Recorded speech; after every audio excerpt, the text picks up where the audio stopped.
അഭിവന്യ ഗീവറീസ് മാർ യൂലിയോസ് മെത്രാപ്പോലീത്തായെ സ്വാഗതം ചെയ്യാൻ ഈ അവസരം ഉപയോഗിക്കുവാണ്. നമ്മുടെ 5ാം വാർഷിക യോഗത്തിന്റെ ഉദ്ഘാടനം നിർവഹിക്കാനായിട്ട് നമ്മൾ ക്ഷണിച്ചിരിക്കുന്നത് അഭിവന്യ മെത്രാപ്പോലീത്തയാണ്. മെത്രാപ്പോലീത്ത ഇപ്പോൾ സഭകളുടെ, പ്രത്യേകിച്ച് ഇന്ത്യയിലെ NCCI എന്ന് അറിയപ്പെടുന്ന പ്രസ്ഥാനം, അതായത് ഇന്ത്യയിലെ സഭകളുടെ ഒരു കോർഡിനേഷൻ കമ്മിറ്റി എന്ന് നമുക്ക് പറയാം, national council of churches in ഇന്ത്യയുടെ പ്രസിഡന്റാണ് അദ്ദേഹം. അതുപോലെ തന്നെ എനിക്ക് ഇന്നത്തെ നമ്മുടെ വിഷയം മതവിശ്വാസവും മതങ്ങളും എന്നുള്ളതാണ്.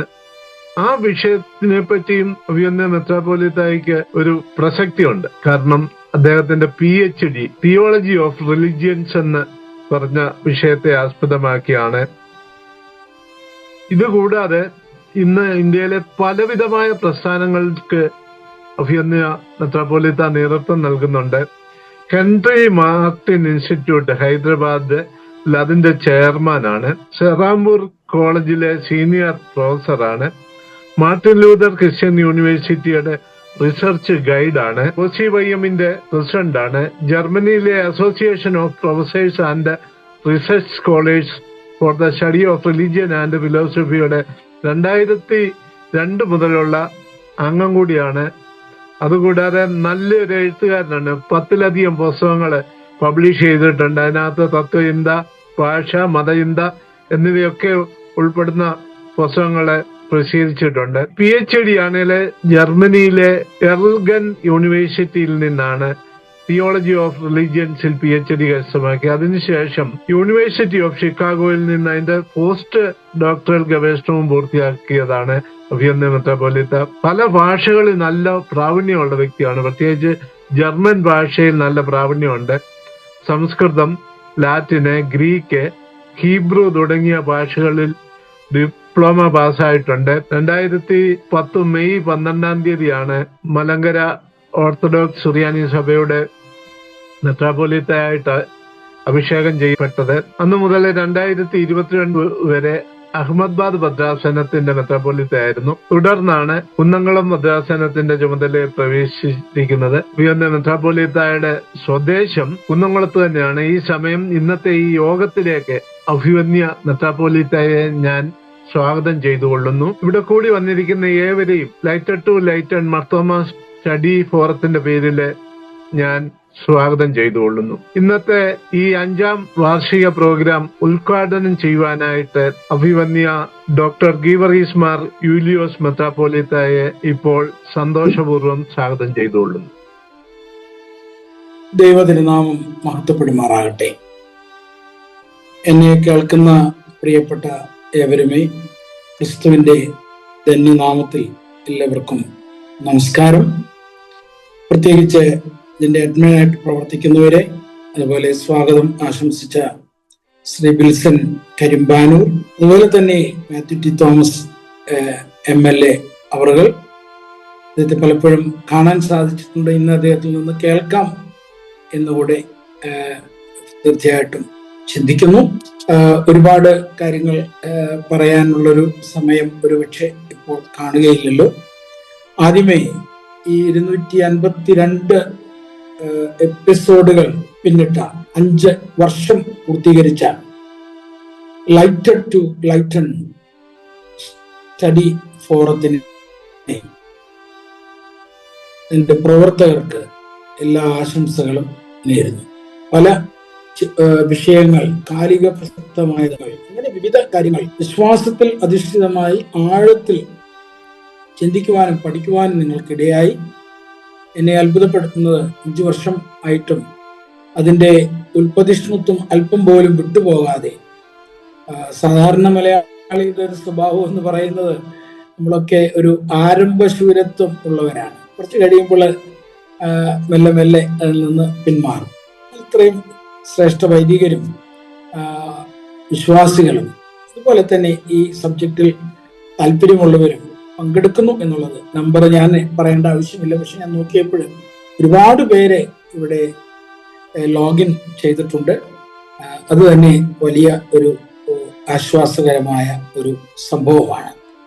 എനിക്ക് പ്രത്യേകിച്ച് ഇന്നത്തെ ഈ ചർച്ചയ്ക്ക് എന്നെ ക്ഷണിച്ചതിനെ എല്ലാവരോടും നന്ദി പറയുന്നു. എന്നെ പ്രത്യേകം കോണ്ടാക്ട് ചെയ്തത് വിൽസൺ കരിമ്പാനൂരാണ്. അദ്ദേഹം എൻ്റെ ഡീറ്റെയിൽസ് തന്നു. വീണ്ടും എന്നെ അതിനെ കുറിച്ച് പറയാൻ വിളിച്ചപ്പോൾ ഞാൻ പറഞ്ഞു, ഞാൻ അല്പം തിരക്കിലാണ്. ഇന്നലെയും ഹെൻറി മാർട്ടിൻ ഇൻസ്റ്റിറ്റ്യൂട്ടിൽ ഒരു മീറ്റിങ്ങിൽ ആയിരുന്നു. അപ്പം ഞാൻ വളരെ യാത്ര ചെയ്ത് വളരെ വയ്യാതിരിക്കുന്ന സമയം കൂടെ ആയിരുന്നപ്പോൾ പറഞ്ഞു, ഞാനത് നോട്ട് ചെയ്തിട്ടുണ്ട്, ഞാൻ സമയത്ത് വന്നോളാം എന്ന് പ്രത്യേകം പറഞ്ഞു. പക്ഷെ എൻ്റെ വാക്കിൽ ഒരു പക്ഷേ അല്പം ഒരു പ്രയാസം തോന്നിയിട്ടുണ്ടെങ്കിൽ അത് ക്ഷമിക്കണം എന്നുകൂടി ഈ സമയത്ത് പ്രത്യേകിച്ച് ഓർപ്പിക്കുകയാണ്. നമ്മൾ ഇന്ന് ചർച്ച ചെയ്യാനായിട്ട് വെച്ചിരിക്കുന്ന പ്രത്യേക സബ്ജക്റ്റ് എന്ന് പറയുന്നത് മതവിശ്വാസങ്ങളും മതേതരത്വവും എന്നുള്ളതാണ്. അതിനെ എന്നെ തിരഞ്ഞെടുത്തതിൽ എനിക്ക് പ്രത്യേക സന്തോഷമുണ്ട്. ഞാൻ ഒരു പ്രൊഫസർ ഓഫ് റിലിജിയൻ എന്നുള്ളതിനേക്കാളൊക്കെ ഉപരി എ സ്റ്റുഡൻറ് ഓഫ് റിലിജിയൻ. മതങ്ങളെ ഗാന്ധിജി പ്രത്യേകം പറഞ്ഞതുപോലെ സർവധർമ്മ സമഭാവ, എല്ലാ മതങ്ങളെയും ഏകതാബോധത്തിൽ വീക്ഷിക്കുവാൻ, എല്ലാ മതങ്ങളെയും എല്ലാ വിശ്വാസങ്ങളെയും എല്ലാ ആചാരങ്ങളെയും സമഭാവത്തിൽ ഏറ്റക്കുറവുകളില്ലാതെ കാണുവാനും, മതവിശ്വാസങ്ങളെ അഥവാ മതവിശ്വാസങ്ങൾ ആരിലാണോ നിലനിൽക്കുന്നത് ആ മനുഷ്യകുലത്തെ, മനുഷ്യത്വത്തെ ആദരിക്കുക. അങ്ങനെ ആദരിക്കുന്നതിലൂടെ എന്താണ് അവൻ്റെ വിശ്വാസ സംഹിതകൾ എന്ന് ഉൾക്കൊള്ളുവാൻ ഇടയാവുക. അതിലൂടെ ഒരു മത സൗഹാർദ്ദം, മതനിരപേക്ഷത, റിലീജിയസ് സെക്കുലറിസം എന്ന് നമുക്ക് പ്രത്യേകിച്ച് പറയാം, സംസ്കാര തനിമയിൽ നിലനിർത്തിക്കൊണ്ട് ഇതിനെക്കുറിച്ച് ചിന്തിക്കുവാൻ ഒക്കെ സാധിക്കുക. ഇത് ഇന്ന് വളരെ അത്യന്താപേക്ഷിതമായ ഒന്നാണ്. ഒരുപക്ഷെ മതേതരത്തെക്കുറിച്ച് ചർച്ചകൾ നടക്കുന്നതിന് മുൻപ് തന്നെ നമ്മുടെ പൂർവികർക്കെല്ലാം അറിയാം, നമ്മളെല്ലാം ഒരേ രക്തമാണ്, ഒരേ രൂപമാണ്, ഒരേ ഭാവമാണ്. നമുക്കറിയാം, സൃഷ്ടികതയിൽ തന്നെ ദൈവം തൻ്റെ രൂപത്തിലും സാദൃശ്യത്തിലും മനുഷ്യനെ സൃഷ്ടിച്ചു എന്നാണ്. ക്രിസ്ത്യാനിയെ സൃഷ്ടിച്ചുവെന്നോ അല്ലെങ്കിൽ ഇന്ന മതസ്ഥനെ യഹൂദിനെ സൃഷ്ടിച്ചുവെന്നോ അല്ല പറയുന്നത്. തന്റെ രൂപത്തിലും സാദൃശ്യത്തിലും മനുഷ്യനെ സൃഷ്ടിച്ചു. നമ്മുടെ കഥകളെല്ലാം, നമ്മുടെ വിശ്വാസ സംവിധാനങ്ങളിൽ എല്ലാം മനുഷ്യനെയാണ് പ്രത്യേകമായിട്ട് പറയുന്നത്. പിന്നെ അതിൽ നാം ഓരോ മതഗ്രന്ഥങ്ങളിലേക്കും വരുമ്പോൾ ഓരോ വിശ്വാസത്തിൻ്റെയും പ്രത്യേകതകളിലേക്ക് നാം കടന്നു പോകാറുണ്ട്. എന്നാൽ എല്ലാ വിശ്വാസ സംഹിതകളുടെയും ഔട്ട്കം ആയിട്ട് വരേണ്ടത് എങ്ങനെ മറ്റ് മതസ്ഥരെ, എങ്ങനെ മറ്റുള്ള വ്യക്തികളെ ആദരിക്കാം, ബഹുമാനിക്കാം. അവന്റെ വിശ്വാസത്തെ അതുപടി ഉൾക്കൊള്ളുന്നുവെന്നോ അവൻ വിശ്വസിക്കുന്നതിന് ഞാനും വിശ്വസിക്കുന്നെന്നോ ഒന്നും അതിനർത്ഥമില്ല. പക്ഷെ അവനിലെ വ്യക്തിത്വത്തെ, അവനിലെ ദൈവരൂപത്തെ നമസ്കരിക്കുവാൻ നമുക്ക് സാധിക്കണം. അതുകൊണ്ടാണ് നമ്മുടെ ഭാരതീയ മതങ്ങളിലൊക്കെ പ്രത്യേകിച്ചും, അല്ലെങ്കിൽ നമ്മുടെ സംസ്കാരത്തിൽ മതവും സംസ്കാരവും തമ്മിൽ വലിയ വ്യത്യാസങ്ങൾ ഒന്നും സത്യത്തിലില്ല. മതം അതിൻ്റെ ആചാരപരവും അതുപോലെ തന്നെ തത്വപരവുമായ കാര്യങ്ങൾ, അതിൻ്റെ സംഹിതകൾ, അതിൻ്റെ പഠിപ്പിക്കലുകൾ, ആ ചിന്താ പദ്ധതിയാണ് പറയുന്നതെങ്കിൽ അതിൻ്റെ പ്രാക്സിസാണ്, അതിൻ്റെ പ്രായോഗിക വൽക്കരണമാണ് യഥാർത്ഥത്തിൽ നമുക്ക് നല്ല സംസ്കാരത്തെ തരും. അതുകൊണ്ട് നാം മനുഷ്യരെ കാണുമ്പോൾ നമോസ്തുതേ എന്ന് പറയാം, നമസ്കരിക്കുന്നു. അത് നമുക്ക് അതിന് ഒരുപാട് അർത്ഥതലങ്ങളുണ്ട്. നീയാകുന്ന മനോഹര രൂപത്തെ, നിന്നെ സൃഷ്ടിച്ച ആ മഹത്വത്തെ, നിന്നെ ഞാൻ കാണുന്ന ചൈതന്യത്തെ ആണ് ഞാൻ നമസ്കരിക്കുന്നത്. അങ്ങനെ നമുക്ക് സഹവർത്തിക്കുവാൻ, ഒന്നിച്ച് പ്രവർത്തിക്കുവാനായിട്ട് കഴിയും എന്നുള്ളതാണ്. ഒരു വാക്കൂടെ എടുത്ത് പറഞ്ഞാല്, നമ്മൊരു നല്ല മതവിശ്വാസി ആയിരിക്കുമ്പോൾ, അത് ചിലപ്പം തെറ്റായിട്ട് ഉപയോഗിക്കുന്ന ഒരു പദമാണ് മതമൗലികവാദം എന്നുള്ളതിനെ ഒരു പോസിറ്റീവ് അർത്ഥമുണ്ട്. പലപ്പോഴും മതമൗലികവാദം എന്നുള്ളതിനെ റാഡിക്കലിസം എന്നുള്ളതിനെ നമ്മൾ നെഗറ്റീവായിട്ടാണ് ചിലപ്പോൾ പറയാറ്. എന്നാൽ റാഡിക്കലിസം നെഗറ്റീവ് അല്ല, റാഡിക്കൽ എന്ന് പറഞ്ഞാൽ ഗോ ടു ദ റൂട്ട് എന്നുള്ളതാണ്. ഒരു ക്രൈസ്തവന്, നമ്മൾ ഈ മീറ്റിങ്ങിൽ പങ്കെടുക്കുന്ന എല്ലാവരും തന്നെ എല്ലാവരും ക്രൈസ്തവരാണ്. അതിൽ തന്നെ മാർത്തോമാ സഭയിലെ അംഗങ്ങളാണ് ബഹുഭൂരിപക്ഷം പേരും എന്നും ഞാൻ ഉൾക്കൊള്ളുന്നു. അപ്പോൾ നമ്മളെല്ലാം, നമ്മുടെ ഒരു സംഹിത നമുക്കുണ്ട്, നമുക്കൊരു ദർശനമുണ്ട്, നമ്മെ വഴി നടത്തുന്ന ഒരു ശക്തിയുണ്ട്, നമുക്കൊരു പ്രമാണമുണ്ട്, അഥവാ വിശുദ്ധ വേദപുസ്തകമുണ്ട്. ആ വേദപുസ്തകത്തിൽ അധിഷ്ഠിതമായിട്ടുള്ള ആരാധനാ സംവിധാനമുണ്ട്, അനുഷ്ഠാനങ്ങളുണ്ട്. ഇതെല്ലാം എന്നെ ഞാൻ ആക്കുന്ന, എനിക്ക് ക്രിസ്തുവിലുള്ള വ്യക്തിത്വം നൽകുന്ന ആ കാര്യങ്ങൾ ആണ് എന്ന് പറയാം. എന്നാൽ അതിൻ്റെ ഔട്ട്റീച്ച് എന്ന് പറയുന്നത് മറ്റുള്ളവരോട് ഞാൻ എങ്ങനെ സഹവർത്തിക്കുന്നു, അതിലാണ് നമ്മിൽ ഉള്ള മനുഷ്യത്വം അഥവാ നമ്മിൽ ഉള്ള ദൈവീകത മറ്റുള്ളവർ ദർശിക്കേണ്ടത്. അതുകൊണ്ട് അപ്പോൾ അത് വേണമെങ്കിൽ എന്തു വേണം? നമുക്ക് നമ്മുടെ മതത്തെ നന്നായി അറിഞ്ഞിരിക്കണം. അങ്ങനെ അറിഞ്ഞിരിക്കുക എന്ന് പറഞ്ഞാൽ അതിന്റെ അർത്ഥം ഒരിക്കലും ഞാൻ ശരി നീ തെറ്റ് എന്നുള്ളതല്ല. ഞാൻ ശരി നീ തെറ്റ് എന്നുള്ളതല്ല. ഞാൻ എന്നിലെ എൻ്റെ ശരി കൃത്യമായിട്ട് എനിക്കറിയാമെങ്കിൽ മാത്രമേ മറ്റുള്ളവരിലെ ശരിയെ കണ്ടെത്തുവാനുള്ള ഒരു ശ്രമം എൻ്റെ ഭാഗത്തുനിന്നുണ്ടാവുകയുള്ളൂ. മാക്സ് മുള്ളർ എന്ന് പറയുന്ന ഇന്ത്യൻ ഫിലോസഫി പഠിച്ചിട്ടുള്ള, ഇന്ത്യൻ റിലിജിയൻസിനെ കുറിച്ച് പഠിച്ചിട്ടുള്ള ജർമ്മൻ റിലീജിയസ് സയന്റിസ്റ്റ് എന്ന് വേണമെങ്കിൽ അദ്ദേഹത്തെ വിളിക്കാം. സംസ്കൃതം വ്യാകരണവും ഒക്കെ എഴുതിയ, ഇന്ത്യയിൽ അദ്ദേഹത്തിന് ഒരിക്കലും വരാൻ പറ്റിയിട്ടില്ലെന്നാണ്. പക്ഷെ ബ്രിട്ടീഷ് മ്യൂസിയത്തിൽ ഇരുന്നാണ് അദ്ദേഹം ഇന്ത്യൻ ഫിലോസഫി ഏറ്റവും കൂടുതൽ പഠിച്ചതും എഴുതിയതും എന്നുമൊക്കെ അദ്ദേഹത്തെ കുറിച്ച് ഒക്കെ പറയുന്നുണ്ട്. ഇവിടെ അദ്ദേഹം പറയുന്ന വളരെ പ്രസിദ്ധമായ ഒരു കൊട്ടേഷൻ ഉണ്ട്: if you know your religion you know all religion. വീണ്ടും അദ്ദേഹം അതേ വാക്ക് തന്നെ റിപ്പീറ്റ് ചെയ്യണം, ആക്സെന്റ് മാത്രം വ്യത്യാസപ്പെടുത്തിക്കൊണ്ട്. അത് ജർമ്മനി പറയുമ്പം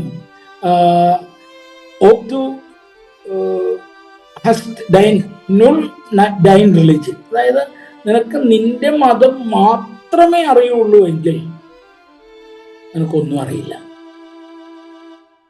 പറഞ്ഞാൽ നിന്റെ മതം നന്നായി അറിയാമെങ്കിൽ, മലയാളത്തിൽ പറയുമ്പോൾ നിന്റെ മതം നിനക്ക് നന്നായി അതിൻ്റെ റൂട്ടിൽ നിനക്ക് അറിയാമെങ്കിൽ നിനക്ക് മറ്റുള്ളവരൊക്കെ ഉൾക്കൊള്ളാൻ സാധിക്കും.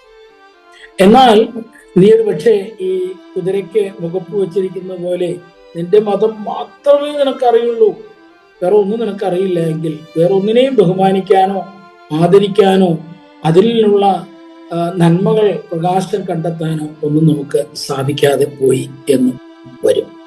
അതുകൊണ്ട് ആണ് ഈ മതവിശ്വാസവും മതനിരപേക്ഷതയും എന്ന് പറയുന്ന സബ്ജക്റ്റിന്റെ ഞാൻ നോക്കുമ്പോൾ അതിന്റെ കാതലായിട്ട് എനിക്ക് തോന്നുന്നത്, തീർച്ചയായിട്ടും ഞാനൊരു ക്രൈസ്തവനാണ്, ഞാൻ ക്രിസ്തു എൻ്റെ രക്ഷിതാവാണ് എന്ന് ഞാൻ പൂർണ്ണമായി വിശ്വസിക്കുന്നു, ഏറ്റുപറയുന്നു.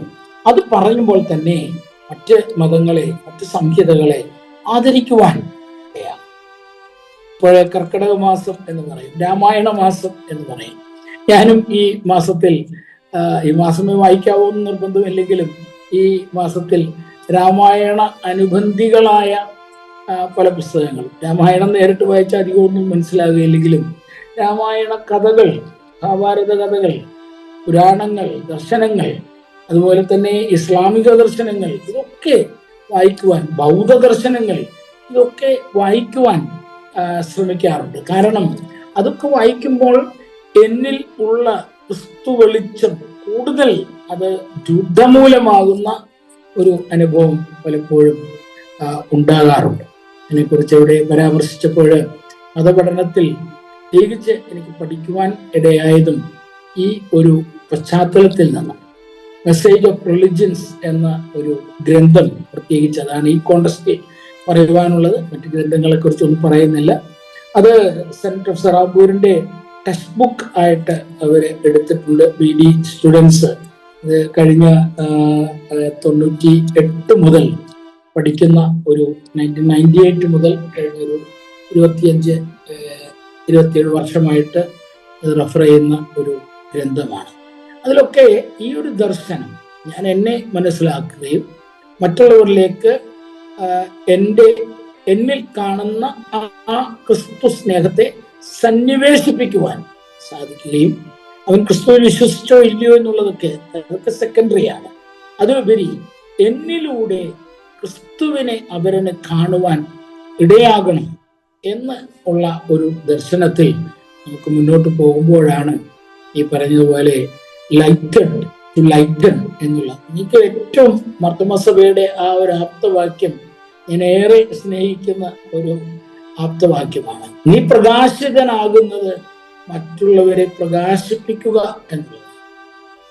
ബി എ ടോർച്ച് ബെയറർ, ഒരു വെളിച്ചം മറ്റുള്ളവർക്ക് കാണിച്ചു കൊടുക്കുവാൻ നീ സ്വയം വെളിച്ചമായിത്തീരും.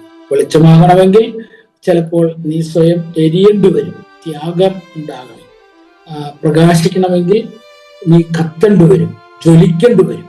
അതെല്ലാം ഉണ്ടാകണം.